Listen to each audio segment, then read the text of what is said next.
अस्सलाम वालेकुम, नमस्ते, सत श्री अकाल। कैसे हैं आप लोग? उम्मीद करती हूँ ठीक होंगे, खुश होंगे। मैं हूँ अतिका अली और मेरे साथ हैं तारिक नियाजी। अस्सलाम वालेकुम, नमस्ते, सत श्री अकाल। उम्मीद करता हूँ ठीक होंगे, खुश होंगे। दोस्तों जहाँ रहें खुश रहें, माँ बाप का ख्याल करें क्योंकि माँ बाप है तो सब कुछ है।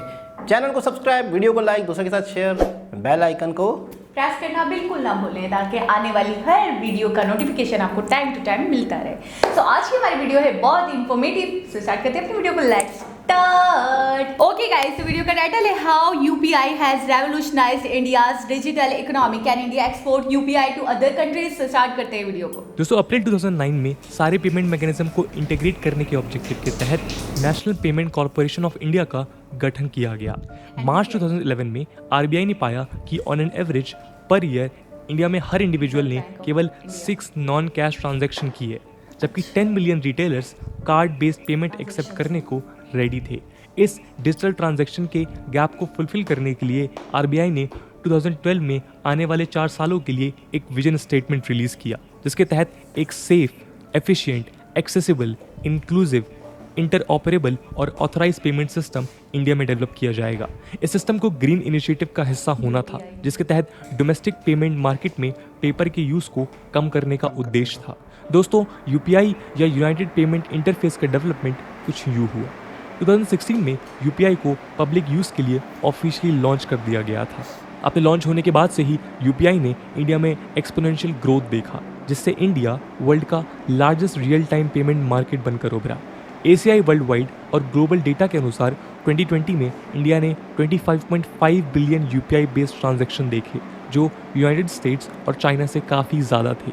यूपीआई का सक्सेस देखते हुए दिसंबर 2019 में गूगल ने यूएस फेडरल रिजर्व बोर्ड को भी सजेशन दी कि इंडिया के यूपीआई मॉडल को सोर्स ऑफ इंस्पिरेशन मानते हुए भी एक real time payment system develop करने की ज़रूरत है। इकोनॉमिक्स इंटेलिजेंस यूनिट रिपोर्ट 2021 के अनुसार यूपीआई ने इंडिया को ग्लोबल लेवल पे एक वर्ल्ड लीडर की तरह खड़ा कर दिया है, जो चाइना और साउथ कोरिया जैसे देशों से आज इस डोमेन में काफ़ी आगे निकल चुका है।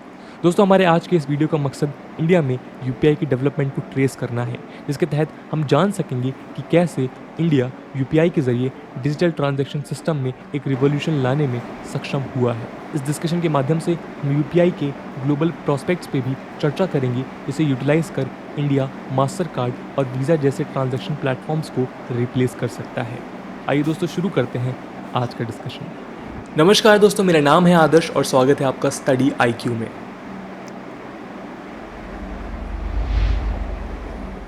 दोस्तों बैंकिंग सिस्टम के पास में किसी भी यूज़र को अपने बैंक में पैसे डेबिट करने के इंस्ट्रक्शंस डायरेक्टली देने पड़ते थे। एग्जाम्पल के तौर पे यदि आपको अपने बैंक से पैसे निकालने हैं तो या तो आपको कोई चेक सबमिट करनी पड़ेगी या इंटरनेट बैंकिंग की मदद से बैंक के पोर्टल पर जाकर ये एक्सेस देनी पड़ेगी। इस प्रोसेस में एक नया इनोवेशन तब आया जब कोई थर्ड कंपनी आपसे ये एक्सेस कलेक्ट कर आपके बैंक अकाउंट से पैसे किसी दूसरे अकाउंट में ट्रांसफ़र करने लगी। यूनाइटेड पेमेंट्स इंटरफेस या यूपीआई के तहत ऐसे ही थर्ड पार्टी ऐप्स को यूज़र से डेबिट इंस्ट्रक्शन कलेक्ट कर यूज़र बैंक अकाउंट में सबमिट कर सकती है। इस ट्रांजैक्शन के लिए national payments corporation of India यानी कि एनपीसीआई ने एक सिक्योर्ड बैकएंड सिस्टम डेवलप किया है, जो इन ट्रांजैक्शंस को फैसिलिटेट करता है। फ़ोनपे, गूगल पे, पेटीएम, अमेजन पे इत्यादि आज कस्टमर के फेवरेट पेमेंट ऐप्स बन चुके हैं, जो एनपीसीआई द्वारा डेवलप्ड यूपीआई प्लेटफॉर्म का यूज़ करते हैं। यूपीआई ने बैंक अकाउंट नंबर्स और आईएफएससी कोड्स डालने के स्टेप्स को रिमूव कर पेमेंट सिंपलर बना दिए हैं। किसी यूपीआई बेस्ड पेमेंट को करने के लिए यूज़र को केवल रेसिपिएंट के वर्चुअल पेमेंट एड्रेस या वीपीए का पता होना चाहिए, जो यूज़र नेम और बैंक नेम का कॉम्बिनेशन होता है, जैसे XYZ@ABC बैंक। ये एक मॉडर्न मोबाइल फर्स्ट सिस्टम है जहां फिजिकल कार्ड्स की ज़रूरत नहीं पड़ती। इंडिया जैसे कंट्रीज़ में जहां डिजिटल लिटरेसी की कमी है, इस तरह की सिंप्लिसिटी फाइनेंशियल इंक्लूजन के लिए बेहद ज़रूरी है। आपको केवल किसी थर्ड पार्टी ऐप को डाउनलोड कर अपने बैंक अकाउंट को यूपीआई एक्सेस देना है। आप जैसे ही अपने अकाउंट को यूपीआई से लिंक करते हैं, आपका मोबाइल ऐप अब आपसे डेबिट इंस्ट्रक्शंस कलेक्ट कर आपके बैंक को डिपॉजिट कर सकता है, जिससे बिना किसी डायरेक्ट लिंक के आप अपने अकाउंट से पैसे ट्रांसफ़र कर पाते हैं। मल्टी लेयर प्रोटेक्शन के साथ आज इस ट्रांजैक्शन सर्विस ने इंडिया में पेमेंट सिस्टम को पूरी तरह बदल दिया है। दोस्तों ग्लोबली पेमेंट सिस्टम्स को बिजनेस नेचर के कारण कुछ ही कंपनीज डोमिनेट कर रही हैं। नेटवर्क इफेक्ट्स, मर्चेंट्स और कस्टमर्स जनरली केवल बड़े प्लेटफॉर्म्स की तरफ ही अट्रैक्ट होते हैं। जिसके कारण आज पेमेंट सेटलमेंट के इंटरनेशनल मार्केट को केवल कुछ बड़ी कंपनीज ही डोमिनेट कर रही हैं। इन सब के अगेंस्ट यूपीआई को एक ओपन और इंटर ऑपरेबल प्लेटफॉर्म की तरह डेवलप किया गया है। ओपन और इंटर ऑपरेबल टर्म को इस तरह समझा जा सकता है कि आज कोई भी बैंक एनपीसीआई के सिस्टम में खुद को रजिस्टर कर अपने कस्टमर्स को यूपीआई सर्विस प्रोवाइड कर सकता है। आज थर्ड पार्टी पेमेंट ऐप्स की मदद से कस्टमर के पास भी कई यूपीआई ऐप्स में से अपने बेनिफिट के लिए चूज़ करने का ऑप्शन है। यूपीआई को उसके इंटर ऑपरेबल होने के कारण पॉलिसी इनोवेशन भी कहा गया है। कई देशों में पेमेंट नेटवर्क्स के सिग्निफिकेंट ग्रोथ होने के बाद ही रेगुलेटर्स ने इंटर ऑपरेबिलिटी के बारे में सोचा है। एग्जाम्पल के तौर पे चाइना ने अली पे और वीचैट ग्रोथ के बाद ही उन्हें वांगलियान नामक अपनी पेमेंट सिस्टम से कनेक्ट किया था, जिससे ऑनलाइन पेमेंट हो सके। दोस्तों, इंटर ऑपरेबिलिटी फीचर के साथ इंडिया में कोई भी यूज़र यूपीआई में साइन इन करने के बाद यूपीआई सिस्टम के किसी दूसरे यूज़र को इंस्टेंटेनियसली पैसे भेज सकता है। ये ऐसी फीचर है जो आज बहुत ही कम कंट्रीज़ ऑफर करता है। 3 साल पहले तक चाहे एनपीसीआई के स्टेक होल्डर बैंक्स भी इस सिस्टम के डेवलपमेंट को लेकर श्योर नहीं थे, वहीं यूपीआई के ग्रोथ ने इस सबको सरप्राइज देते हुए ये प्रूव कर दिया था कि इंडिया भी अपने बलबूते पर एक world class payment structure develop कर सकता है। दोस्तों, यूपीआई का डेवलपमेंट इंडिया के फाइनेंशियल टेक्नोलॉजीज़ के लिए एक ब्रेकआउट मूवमेंट प्रूव हो सकता है। एशिया की बात करें तो आज एनपीसीआई म्यांमार में भी एक real time retail payment settlement को सेटअप करने के प्रयास कर रहा है। एनपीसीआई इंटरनेशनल और US based fintech company Euronet ने recently central bank of Myanmar को अपनी एक जॉइंट बिड सबमिट करते हुए म्यांमार में एक रिटेल पेमेंट सिस्टम डेवलप करने का ऑफर दिया है। सेंट्रल बैंक ऑफ म्यांमार, जिसे वर्ल्ड बैंक से इस प्रोजेक्ट के लिए ग्रांट मिला, एनपीसीआई इसकी मदद से यूपीआई को इंटरनेशनल लेवल पे जाने के प्लान में है। यदि ये प्रोजेक्ट एनपीसीआई को मिलता है तो ये made in India technology platform के लिए एक बड़ी जीत साबित हो सकती है। इसके अलावा यूपीआई ने इंडिया को फाइनेंशियल टेक्नोलॉजी की फील्ड में दूसरे सभी देशों से काफ़ी आगे लाकर खड़ा कर दिया है। जहां एक और यूएस और यूरोपियन यूनियन जैसे डेवलप्ड रीजन्स आज भी कार्ड पेमेंट और चेक्स जैसे ट्रेडिशनल मेथड फंड ट्रांसफ़र के लिए यूज़ कर रहे हैं, वहीं इंडिया यूपीआई की मदद से मोबाइल बेस्ड पेमेंट सिस्टम में अपनी पहचान बना चुका है। इस फील्ड में चाइना ने भी अली पे और वीचैट जैसे पोर्टल्स डेवलप किए हैं, लेकिन ये इंडिया के यूपीआई जितना सेफ और फ्रेंडली नहीं है। लेकिन दोस्तों, एनपीसीआई इंटरनेशनल और यूरोनेट बिड जहां एक और रिटेल पेमेंट सिस्टम में यूपीआई को इंटरनेशनलाइज करना चाह रहे हैं, वहीं ग्लोबल पेमेंट जायंट्स जैसे मास्टर कार्ड और वीज़ा इसे चुनौती देते हुए नजर आ रहे हैं। म्यांमार प्रोजेक्ट के लिए इन कंपनीज ने भी अपना इंटरेस्ट दिखाया है। उधर यूएसए में भी यूपीआई से कम्पीट करने के लिए गूगल ने यूएस फेडरल रिजर्व बोर्ड को एक लेटर लिखते हुए यूपीआई का हवाला दिया, जिसकी इंडिया में सक्सेस देखते हुए उन्हें यूएस में भी सिमिलर प्लेटफॉर्म डेवलप करने की ज़रूरत बताई है। गूगल ने ये लेटर यूएस के फेडनाउ के कॉन्टेक्स्ट में लिखा था, जिसे यूएस में रियल टाइम ग्रॉस सेटलमेंट के लिए डेवलप किया गया है।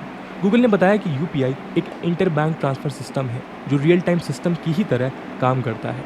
इसके साथ ये एक ओपन प्लेटफॉर्म है जहां टेक कंपनीज अपने एप्लीकेशंस डेवलप कर यूज़र्स को इंडिपेंडेंटली हेल्प कर सकती हैं। और तो और आज यूपीआई को दूसरे कई इन्फ्लुएंशियल ऑर्गेनाइजेशन से भी फुल सपोर्ट और वैलिडेशन मिला है। फिडेलिटी नेशनल, जो इंटरनेशनल लेवल पे 40 government run payment systems track करता है, उसने यूपीआई को इनोवेशन और कस्टमर वैल्यू के 5 रेटिंग के साथ टॉप स्कोर दिया है। जबकि कंपैरिजन के लिए फिडेलिटी नेशनल ने चाइनीज़ इंटरनेट बैंकिंग सिस्टम को केवल 2 रेटिंग दी। इन दोनों सिस्टम्स का comparison round the clock availability, speed of settlement और ऐसे कई पैरामीटर्स को ट्रैक करके किया गया है। गूगल और फिडेलिटी नेशनल के अलावा यूपीआई को बैंक फॉर इंटरनेशनल सेटलमेंट्स द्वारा भी प्रेस किया गया है।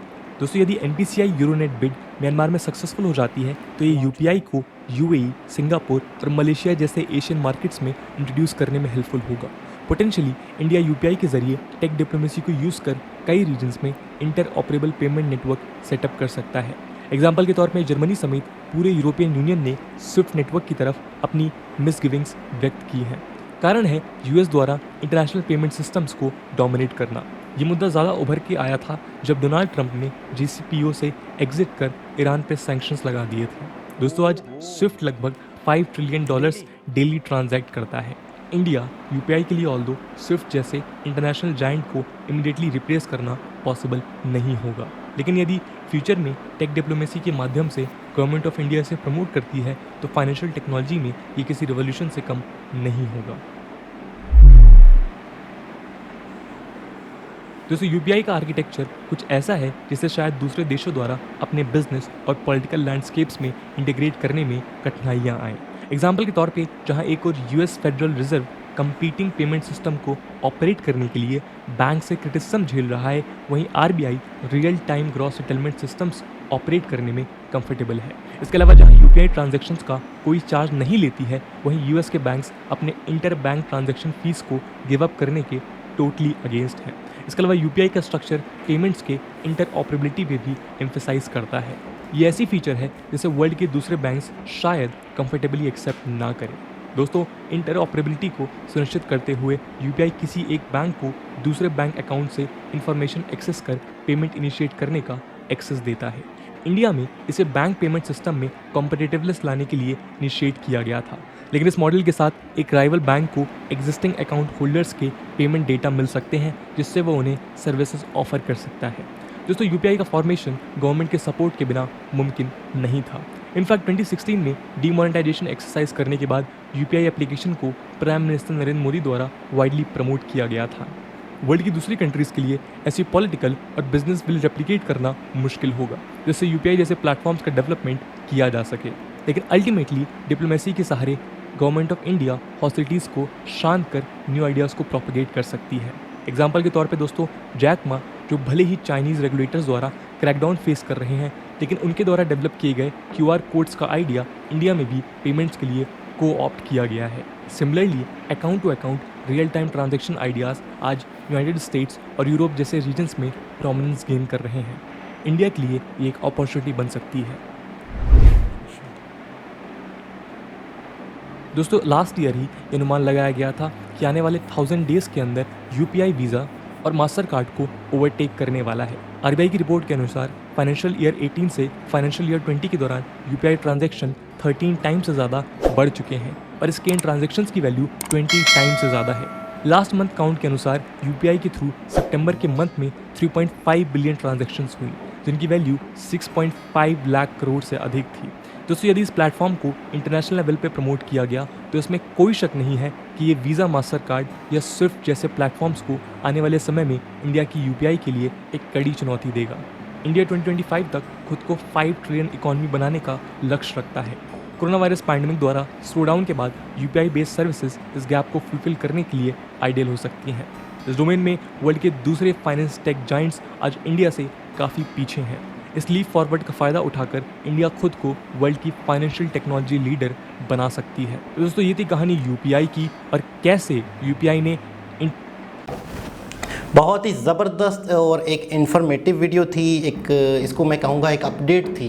अपडेट के साथ साथ मैं ये कहूँगी एक शानदार कामयाबी कि कोई और कंट्री हाँ टक्कर पे नहीं आता। यार यूपीआई मैं इस बात पे हैरान हूँ कि इतने बड़े बड़े कंट्रीज हैं, यूएस है, जो मतलब चाइना में भी इतनी ज़्यादा, मतलब वो ये कह रहे हैं कि ये बात बहुत एक शॉकिंग थी। हाँ मतलब नहीं, इतनी सेफ्टी के साथ इस ऐप को नहीं मतलब बनाया गया है जितनी सेफ्टी के साथ इंडिया में बना है आजकल। और मतलब पूरी दुनिया ही इन फ्यूचर इसी पर आनी है। लेकिन मैं कहता हूँ इसका मतलब ये है कि कुछ मामलों में हम कहते हैं ना कि बहुत सारे कंट्रीज तो तरक्की कर रहे हैं और इंडिया उनके पीछे पीछे है, मतलब तकरीबन साथ साथ है। इस मामले में तो इस मामले में तो मैं कहूँगा डिजिटल इंडिया इसको कहूँगा मैं। बिल्कुल देखिए हमने एक उसका देखा था, एक वीडियो देखी थी जिसके अंदर वो पहले से ऑर्डर्स आ रहे थे। क्या बनाया था, जेट बनाया था, गाड़ी बनाई थी और नहीं जेट था, शायद जेट था। तो उसके लिए पहले से मतलब यूरोपियन कंट्रीज की तरफ से ऑर्डर आए थे। उसमें वो चीज़ मुझे याद है कि इंडिया आगे है, ठीक है। दूसरा मेट्रो के हवाले से हमने ये देखा कि एक्सपोर्ट करता है इंडिया, बहुत आगे है मेट्रो में भी। और अब हम ये देख रहे हैं कि इस मामले में, इस ऐप के मामले में भी ट्रांजैक्शन के हवाले से, डिजिटल ट्रांजैक्शन के हवाले से, क्योंकि अब ये पेपर करेंसी तो आने वाले ख़त्म नहीं होनी। चैट्स वगैरह का सिस्टम मुझे वैसे ही मतलब मुझे खुद भी ऐसा फील हो रहा था कि बहुत बोरिंग हो चुका है, बहुत ओल्ड हो चुका है, अब तो इसे ख़त्म हो जाना चाहिए। अच्छा, सबसे मेन चीज़ जो पता है क्या थी इस तरह के ट्रांजैक्शन में, सेफ्टी ये इन्होंने रखी। सबसे मेन चीज़ ये है, बहुत अच्छी बात है। और वही कह रहे हैं कि इस तरीके से बिल्डअप कर पाना, जैसे यानी कि हुकूमत और पॉलिटिक्स और सोशल को मिला के जिस तरीके से ये बिल्डअप हुआ है, तो इस तरीके से दूसरे कंट्रीज में बिल्डअप होना बहुत मुश्किल है। अच्छा, एक तो सेफ्टी, दूसरी ईजी आसान, हर बंदा जो है उसको आसानी से अवेल कर सके, उसको यूज़ कर सके। अच्छा, मोदी जी ने खुद भी इसको मतलब बड़ा परवान चढ़ाया, बहुत ज़्यादा मतलब इसको मतलब आगे बढ़ाने की कोशिश की, बहुत बोला इसके बारे बारे में कि जब कह रहे हैं ना डिमोनेटाइजेशन हुई थी जब तब उन्होंने उसके बाद- बहुत ज़्यादा बोला था, इस तरफ राग़िब होने के लिए कहा गया था, और अब तो बहुत सारे लोग इसको यूज़ कर रहे हैं। और हर मरतबा इसमें इजाफा हो रहा है। इसको इजाफा हो इसके रहा है। अंदर इसकी जो ट्रांजेक्शन हो रही है, आपने देखा कितनी ज़्यादा Trillion, ट्रांजेक्शन billions, बढ़ गई हाँ ना, हर trillion, मरतबा। billions। अच्छा, गूगल की तरफ से भी गूगल कहा की गया तरफ है, उन्होंने भी इसकी मिसाल दी, गई है, बिल्कुल एग्जाम्पल दी गई है, तो वाकई उन्होंने एग्जाम्पल सेट करी तो लोग दे रहे हैं ना। तो मैं कहूँगा कि एक बहुत ही ज़बरदस्त इंडिया की जानिब से, अच्छा वैसे ही इंडिया आपको पता है कि आईटी के हवाले से, टेक्निकल के हवाले से आगे ही है। मैंने आपको टेक्निकल के हवाले से मैंने 2-3 चीज़ों में आपको क्या कहा था, 2-3 वीडियोस में कहा था आपको कि चाइना को बीट करके इंडिया आगे ही निकलने वाला। अभी देखिए इस वीडियो में भी हमें जाहिर हो गई ये बात कि चाइना जो है वो भी इतना सेफ नहीं बना पाया। ठीक है, ये ज़्यादा सेफ है, लेकिन एक तरह से सेफ भी नहीं है वो वाला, लेकिन इनका मुकाबला चल रहा है, यानी कि टक्कर चल रहा है, लेकिन इसकी ये आगे ही है, ये आगे ही इसकी आगे ही है। सेफ्टी के हवाले से देखा जाए और इसकी जो यूज़र तेज़ी से जो बढ़ रहे हैं उसके हवाले से देखा जाए तो ट्रांजैक्शन तो आप देखें ट्रिलियंस में बढ़ रही है, बहुत बढ़ रही है। क्यों कि सब जब सेफ्टी है तो ऑटोमेटिकली लोग बढ़ाएंगे। तो एक बहुत ही ज़बरदस्त वीडियो जो कि एक इन्फॉर्मेटिव वीडियो थी, और मैं कहता हूँ एक न्यूज़ थी, एक अपडेट थी, और इन फ्यूचर पूरी दुनिया उस पर जानी है। तो इंडिया ने पूरी दुनिया को एक रास्ता दिखाया, एक तरीका बताया। तो दोस्तों दोबारा किसी और वीडियो के साथ आपसे मुलाकात होगी, जब तक के लिए अल्लाह।